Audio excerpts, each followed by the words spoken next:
apakah Anda benar-benar mantul? Ya, menurut saudara kata mantul ini apa artinya? Mantap betul, ya boleh juga. Tetapi mantul ini juga, ya saudara, adalah memantulkan, ya mencerminkan, itu memantulkan, saudara.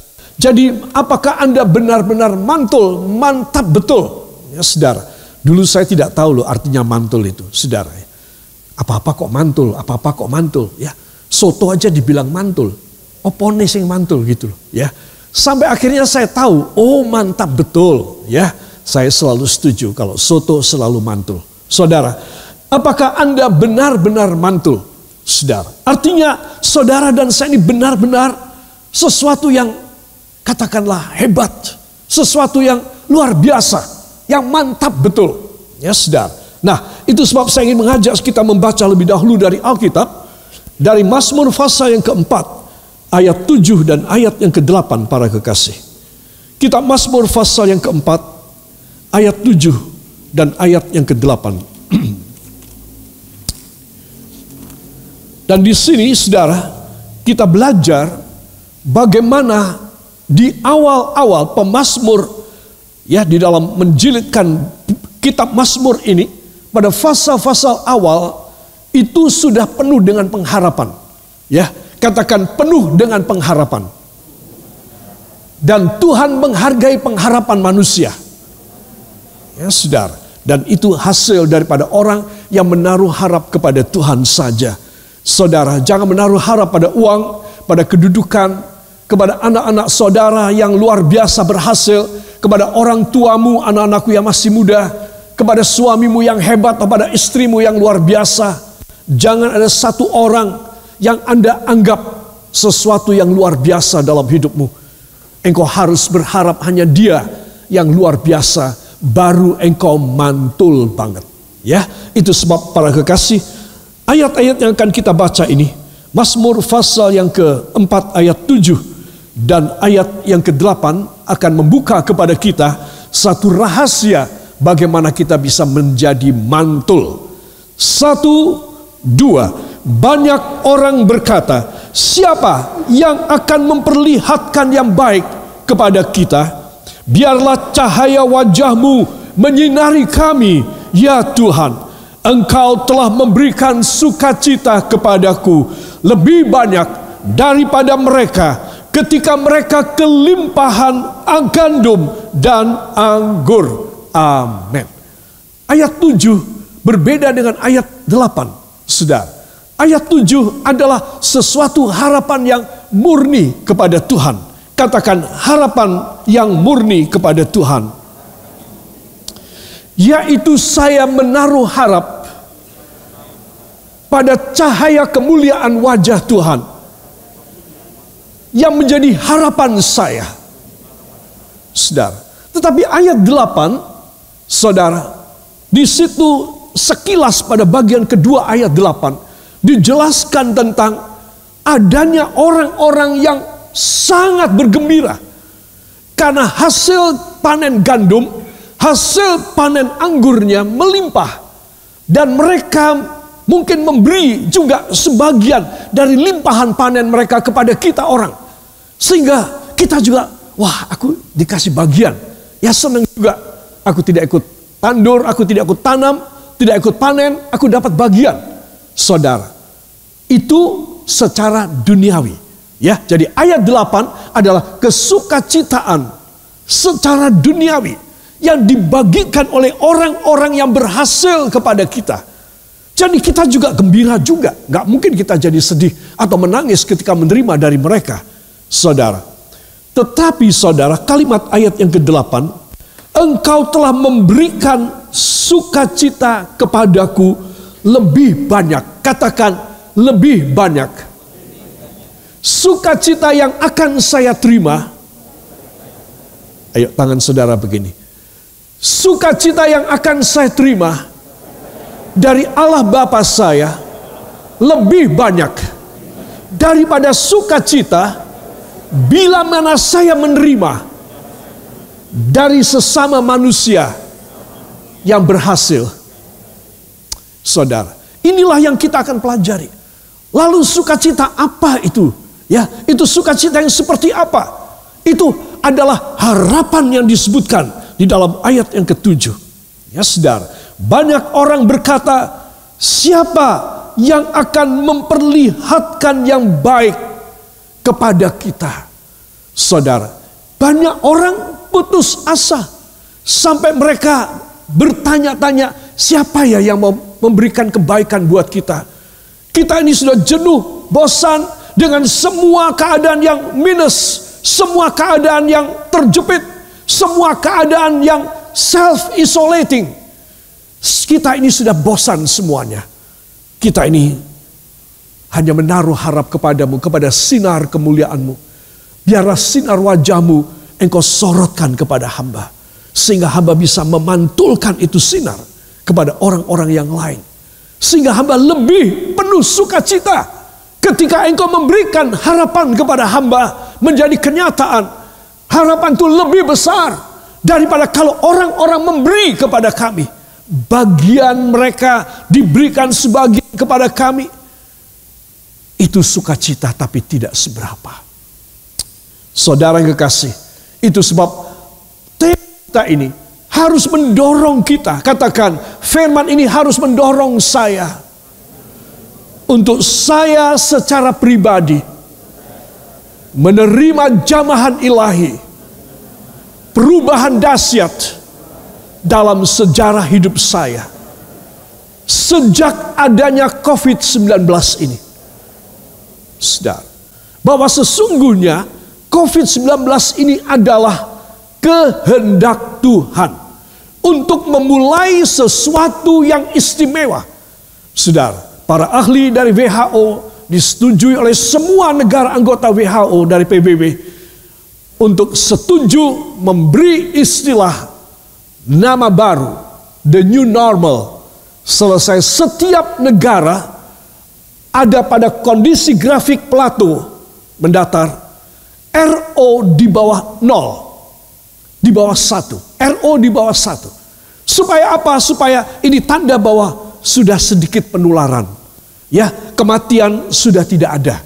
Nah, sehingga harus waspada. Jangan bilang COVID sudah mati, sudah punah. Tidak, saudara. Karena COVID ini masih tetap ada, entah sampai kapan. Saya bukan ahlinya, jadi saya hanya menyontek saja. Pernyataan-pernyataan dari mereka yang berwenang, baik dalam negara Indonesia maupun di WHO. Saudara. Jadi kita harus waspada. Makanya kita ini disuruh normal semu. Normal, boleh kembali cari uang, boleh kembali belajar, studi, boleh kembali belanja di pasar. Tetapi harus hati-hati, itu namanya the new normal. Sudah beda lagi. Kita harus selalu memakai masker, kita harus selalu mencuci tangan dan lain sebagainya. Makanan yang bergizi, vitamin yang memberikan imunitas. Saudara, orang-orang tua tidak boleh berkumpul. Dalam perkumpulan-perkumpulan, reuni segala macam, itu sudah lupakan saja. Itu hanya untuk anak-anak muda. Saudara yang kekasih. Nah, itu new normal. Kita harus memperpendek jam kerja. Kalau bisa tetap kerja di rumah. Saudara yang kekasih. Ya, Menteri Pendidikan kita sudah mencanangkan, sudah memberikan sesuatu kode bahwa pendidikan nanti akan jarak jauh. Pendidikan jarak jauh, saudara. Nah, jadi apa artinya? Akan sedikit sekali tatap muka antara guru, dosen dengan murid, dengan mahasiswa. Kenapa? Karena COVID tetap masih ada. Jangan bilang tidak ada. Itu sebab firman ini memberitahu kepada kita. Banyak orang menjadi ngelokro. Wah, kalau gitu sampai kapan? Aku kayak begini, sengsara kayak apa? Sampai kapan? Kita harus mempunyai perjanjian Allah. Supaya dengan perjanjian Allah inilah kita bisa tetap survive, bahkan lebih dari sejak sebelum COVID. Ya, aminkan. Saudara, apa yang mustahil bagi kita, tidak mustahil bagi Tuhan. Sebab itu saya dan saudara harus pegang perjanjian ini. Semua katakan, Tuhan, saya mau menjadi mantul. Benar-benar mantul. dalam nama Yesus. Amin.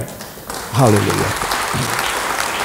Para kekasih, itu dalam Mazmur pasal yang keempat ayat 7 dan 8 tadi. Ya saudara, sekali lagi kita akan baca. 1, 2. Banyak orang berkata, siapa yang akan memperlihatkan yang baik kepada kita? Biarlah cahaya wajah-Mu menyinari kami. Ya Tuhan, Engkau telah memberikan sukacita kepadaku lebih banyak daripada mereka ketika mereka kelimpahan gandum dan anggur. Amin. Saudara, ada skalanya, ada derajatnya orang dapat gandum dan anggur. Kalau saya kerja pada saudara-saudara tuan tanah, punya kebun yang banyak, saya kerja sama saudara, saya juga dapat gandum dan anggur, saya juga dapat. Tetapi pas-pasan, sedikit sekali. Tetapi saudara yang punya sebagai tuan tanah, yang mempunyai ini kebun, ini sawah, wah saudara benar-benar sukacita. Saudara, jadi ini sukacita benar-benar besar sukacitanya. Saudara, pada zaman dahulu, ketika orang panen anggur maupun panen gandum, maka malam harinya orang tuan ini, bos ini mengadakan pesta yang besar. Saudara, karena sudah panen. Saudara, itu sukacita, kegembiraan yang besar. Lalu saya mendapat sedikit, saya gembira dong, saya tidak menangis, saya senang, saya ketawa, saya tersenyum. Semua katakan, tetapi bila Tuhan yang memberi kepada saya, kesukacitaan saya lebih besar dari semuanya. Jadi apa sebab saya menggandengkan ini firman dengan keadaan kita sekarang pada COVID-19? Saudara, kita sedang menuju kepada the new normal, supaya kita normal kembali. Tapi jangan disalahartikan. Kita membutuhkan mujizat Allah yang terus-menerus dalam hidup kita, sampai kita masuk kembali ke dalam sorga. Kenapa? Karena COVID-19 ini akan segera bermutasi, dan sekarang sudah ada mutasinya. Saudara, mereka menjadi mutant, menjadi lebih sakti lagi. Saudara yang kekasih, dan nanti akan timbul apa kita tidak tahu. Karena jelasnya dalam kitab Wahyu akan mulai dibuka yang pertama 7 meterai. Ini adalah 7 bencana awal, disusul dengan 7 bunyi sangkakala, disusul dengan 7 pencurahan bokor ataupun piala murka Allah. Wah, kalau sudah sampai di sana kita tidak tahu apa yang akan terjadi. Kayak apa mengerikannya. Jadi COVID-19 ini nanti mungkin tahun depan 2021, 2022 akan berubah nama. Karena dia akan lebih ganas. Jadi dia tidak akan musnah. Dia tidak akan punah. Sudah. Itu sebab kalau saudara dan saya, kita hidup tetap jauh dari Tuhan. Sama seperti sebelum COVID-19. Memang engkau sudah menentukan nasibmu yang malang. You have already decided your fate, a bad fate. Because you will not change, you just want the same as before the COVID-19. Kalau engkau tidak mau berubah, dan engkau anggap enteng, saudara, percaya deh sama perkataan gembalamu, percaya. Jangan percaya omongan orang lain, percaya pada gembalamu. Karena dia akan memberitahu apa yang terbaik buat engkau. Itu saya kasih tahu, kalau sejak COVID-19 ini, saudara tidak berubah, saya tidak berubah, maka kita tidak akan bisa mendapatkan sesuatu anugerah Tuhan. Sebab Tuhan memberikan ini sedikit murka kecil dari Tuhan. Saudara, supaya apa? Supaya semua umat manusia ini sadar, nyadar. Iya ya, aku hidup seenaknya. Aku hidup congkak, aku hidup cemawa, aku hidup materialistis, hedonis. Aku hidup tidak berperi kemanusiaan terhadap orang-orang lain. Aku hidup tidak dalam kekudusan, hidup dalam kekotoran. Saudara, supaya apa? Supaya orang pada nyadar. Kalau saya nyadar, saudara nyadar, setelah ini pada new normal, Tuhan selalu memberikan sukacita yang lebih besar daripada sukacita duniawi. Apa sebabnya? Beri tepuk tangan yang baik. Apa sebabnya engkau mendapat sukacita dari sorga yang melampaui segala sukacita yang lain? Dari mana? Sekian bulan tidak kerja, uang pada habis. Saudara yang kekasih, dari firman Tuhan. Itu sebab anak-anak Tuhan, saya ingin supaya kita semua memperhatikan sinar wajah Tuhan. Dari mana kalimat ini? Saya petik dari biarlah cahaya wajahmu menyinari kami ya Tuhan. Biarlah cahaya wajahmu menyinari kami ya Tuhan. Semua angkat tangannya. Biarlah sinar wajah Tuhan menyinari hambamu ya Tuhan. Ya, dari sana. Sukacita yang melampaui sukacitanya orang panen. Saudara, dari sana. Dari sinar kemuliaan wajah Tuhan. Yang disorotkan dalam hidup saya dan hidup saudara. Membuat kita menjadi berubah. Dan sesuai dengan tema ini, kita memantulnya juga kepada orang-orang yang lain. Yang mau beri tepuk tangan yang baik bagi dia. Haleluya. Saudara yang kekasih, aku lebih dari mereka sebab aku punya minyak. Yang disebutkan apa? Gandum dan anggur. Padahal saudara, dari kitab para nabi dan kemudian diulangi di kitab Wahyu yang paling akhir, 3 komoditas ini, 3 unsur pangan ini harus kita miliki. Jangan ganjil, jangan aneh, tidak komplit. Gandum dan anggur. Gandum dan anggur sudah memberi sukacita. Ketika mereka panen, kita dapat bagian, kita juga sukacita, tetapi kurang. Katakan, tetapi kurang komplit.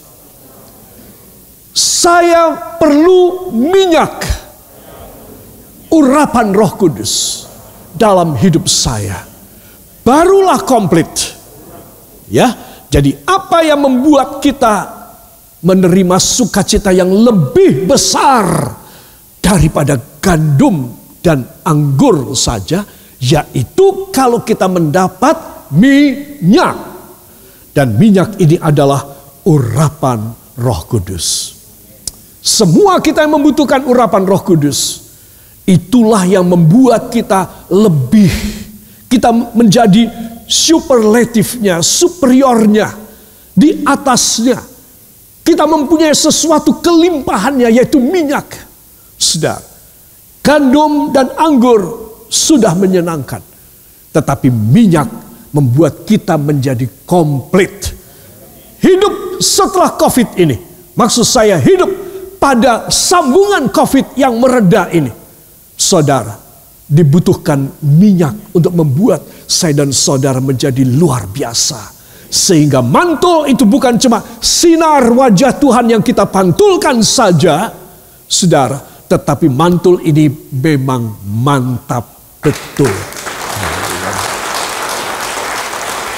Para kekasih, dalam Ulangan pasal yang ke-11 ayat yang ke-14 kita akan melihat histori dari apa yang kita baca tadi. Ulangan pasal yang ke-11 ayat yang ke-14 para kekasih. 1, 2. Maka ia akan memberikan hujan untuk tanahmu pada masanya, hujan awal dan hujan akhir, sehingga engkau dapat mengumpulkan gandummu, anggurmu, dan minyakmu. Amin. Jadi pemazmur yang menuliskan gandum dan anggur itu sudah menjadi sukacita besar. Apalagi bagi mereka yang baru panen. Lantas kita juga kecipratan juga. Itu kita juga sukacita. Tetapi mereka tidak komplit. Kita bisa lebih komplit. Apa sebab? Karena kita ada minyak urapan. Minyak zaitun, minyak urapan. Ya saudara. Nah, di dalam itu sebab minyak urapan Roh Kudus lah yang membuat hidup ini superior. Walaupun saya dan saudara, kita ini hanya mendapatkan sedikit pemberian gandum dan anggur. Tetapi kita mempunyai minyak. Dan itu yang membuat kita mantul. Kalau kita mempunyai urapan daripada Tuhan, saudara, maka kita akan mendapatkan sesuatu yang dahsyat, mujizat, mudah terjadi. Saya tidak omong kosong. Beri kemuliaan yang baik bagi Dia. Mujizat itu mudah terjadi karena engkau diurapi Roh Kudus. Kalau saya tidak ada pengurapan Roh Kudus dalam hidup saya, saudara, maka saya sekadar senang juga yang menjadi anak Tuhan, berbakti, melayani, diberkati oleh Tuhan. Tuhan memberikan jawaban doa, senang juga, saudara. Tetapi itu hanya gandum dan anggur saja. Para kekasih, marilah kita akan menengok pada Yoel pasal yang kedua, ayat 17 bagian C dan masuk pada ayat yang ke-19. Mari kita akan baca seperti di depan ini. 1, 2. Mengapa orang berkata di antara bangsa, di mana Allah mereka? Tuhan menjawab, katanya kepada umatnya, sesungguhnya aku akan mengirim kepadamu gandum, anggur, dan minyak, dan kamu akan kenyang memakannya. Aku tidak akan menyerahkan kamu lagi menjadi celah di antara bangsa-bangsa. Amin. Katakan, luar biasa. Tuhan memulihkan saya. Karena kalimat terakhir ini luar biasa. Aku tidak akan menyerahkan kamu lagi menjadi apa? Menjadi celah di antara bangsa-bangsa. Artinya apa? Aku tidak akan mengulangi hukumanku kepada kamu.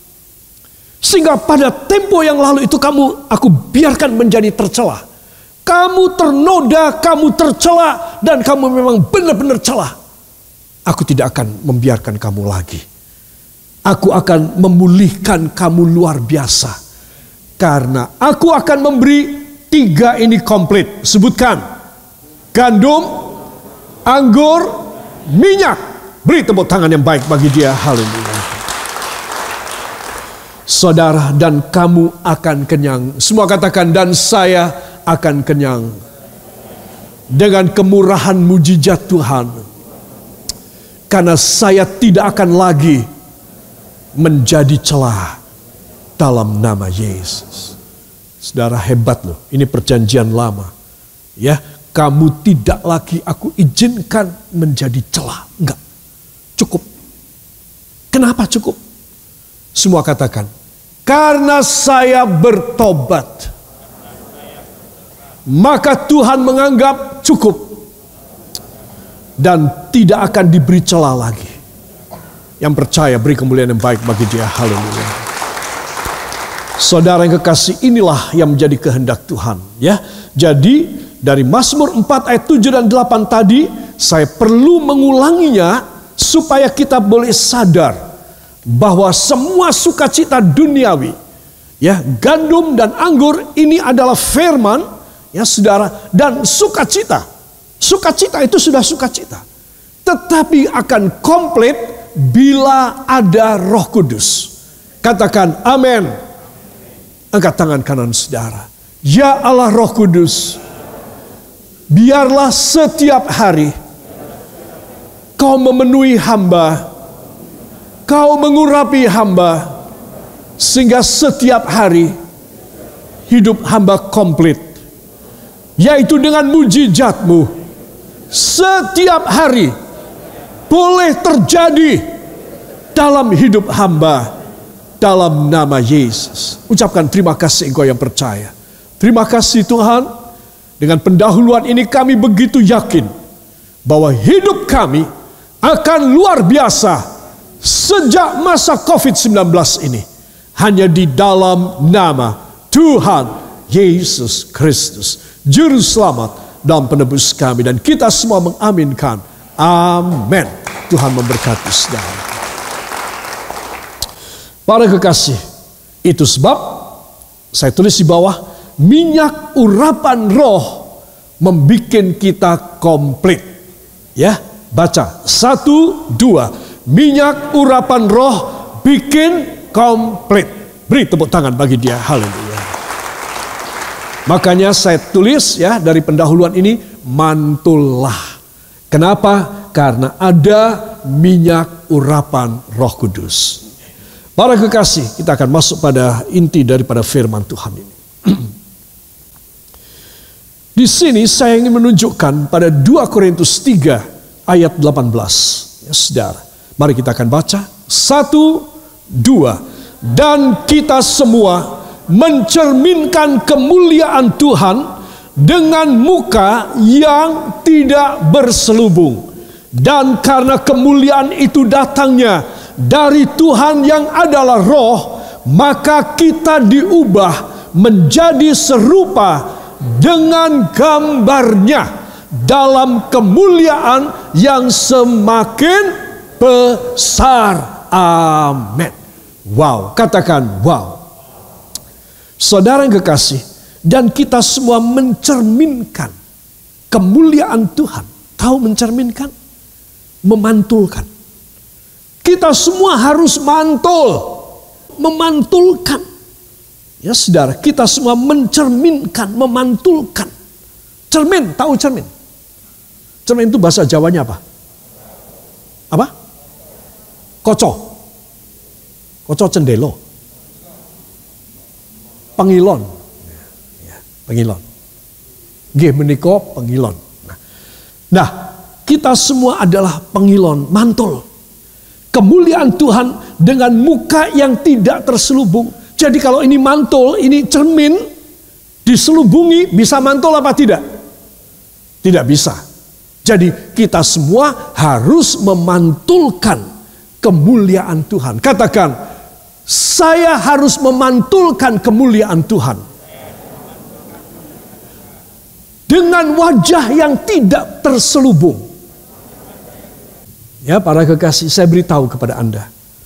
Berbahagialah semua orang yang menanti-nantikan dia sebagai mempelai laki-laki sorgawi.